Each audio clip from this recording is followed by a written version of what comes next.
নমস্কার বন্ধুরা, মিনুর রান্নাঘরে আপনাদের স্বাগত। আজকে রান্না করেছি আমি সরপুঁটি মাছের ঝাল। কিভাবে রান্না করেছি চলুন এবার রান্নাটা দেখিয়ে দিচ্ছি। আজকের আমি এখানে বেশ কিছুটা সরপুঁটি মাছ খুব ভালো করে কেটে ধুয়ে নিয়ে এসেছি। এই মাছ দিয়ে আজকে একটা দারুণ স্বাদের রেসিপি করে আপনাদের দেখাবো। তাহলে চলুন শুরু করি। এখানে বড় মাছ নিয়ে নিলাম। এই মাছগুলোকে আমি ঝাল করব। তার জন্য দিয়ে দিচ্ছি পরিমাণ মতো হলুদ, দিয়ে দিচ্ছি পরিমাণ মতো নুন, আর সঙ্গে দিয়ে দিচ্ছি একটু কাঁচা লঙ্কা, এখানে মাত্র 2 কোয়া রসুন আর সামান্য একটু পেঁয়াজ। এগুলো দিয়ে একটা দারুণ ম্যারিনেট করে রাখবো। এই মাছগুলোকে মশলা মেখে আমি ঝাল তৈরি করব। একটু গুঁড়ো লঙ্কা দিয়ে দিচ্ছি, সঙ্গে দিয়ে দিচ্ছি একটু জিরের গুঁড়ো, কাঁচা লঙ্কা, শুকনো লঙ্কার গুঁড়ো, সামান্য একটু রসুন পেঁয়াজের পেস্ট আর কাঁচা লঙ্কা, সব কিছু দিয়ে আমি খুব ভালো করে একটু কাঁচা তেল দিয়ে দিচ্ছি এর উপরে।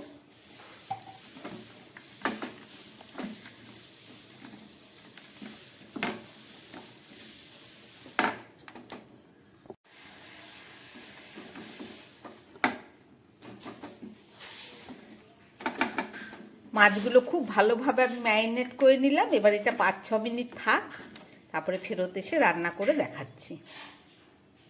মাছ রান্না করার জন্য একটা কড়াই বসিয়ে দিয়েছি, আমি তাতে পরিমাণ মতো তেল দিয়ে দিলাম। তেলটা গরম হয়ে গেছে, আমি দিয়ে দিচ্ছি এবার একটু 5 ফোড়ন। এর মধ্যে আমি মাছগুলো ম্যারিনেট করা মাছগুলোকে ভেজে নেব।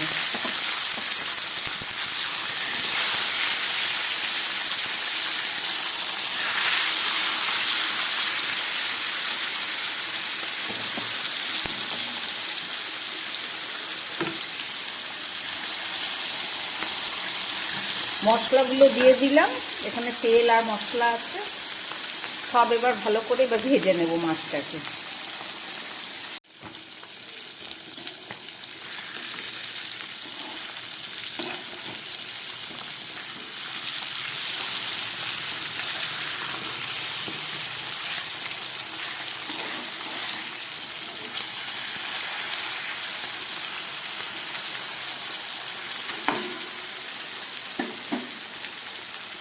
এখানে আমি 2 রকমের সর্ষে আর কাঁচা লঙ্কা বেটে নিয়েছি, এইটা দিয়ে রান্না করব।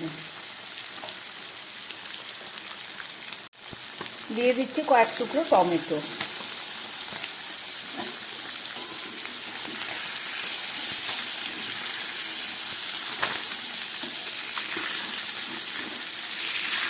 মাছ আর মশলাটা আমার খুব ভালো করে ভাজা হয়ে গেছে।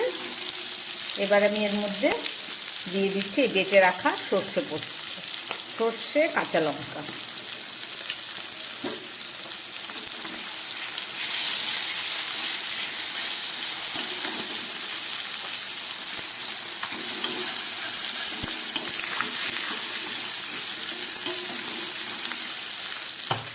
এর থেকে আর বেশি ভাজবো না। এবার দিয়ে দিচ্ছি পরিমাণ মতো জল।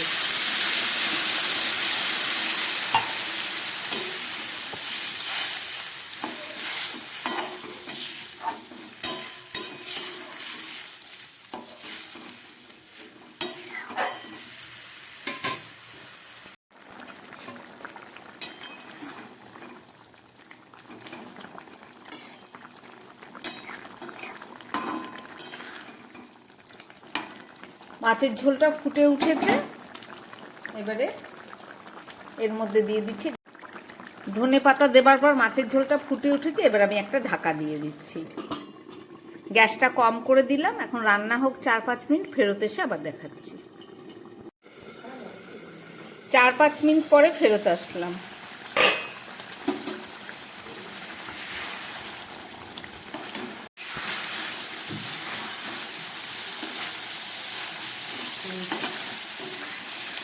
রান্নাটা আমার একদম রেডি হয়ে গেছে। এবার আমি গ্যাসটা বন্ধ করে দিচ্ছি। ঢাকা দিলাম। 2 মিনিট পরে ফেরত এসে আবার দেখাচ্ছি।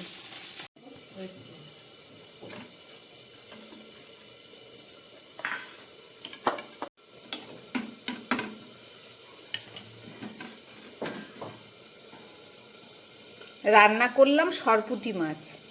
আপনারা দেখলেন কিভাবে রান্না করলাম। আশা করি আপনাদের ভালো লেগেছে। এভাবে রান্না করে আপনারাও খাবেন। যদি ভালো লাগে তাহলে আমার চ্যানেলটাকে লাইক করবেন এবং সাবস্ক্রাইব করবেন। নমস্কার, সবাই সুস্থ থাকবেন, ভালো থাকবেন।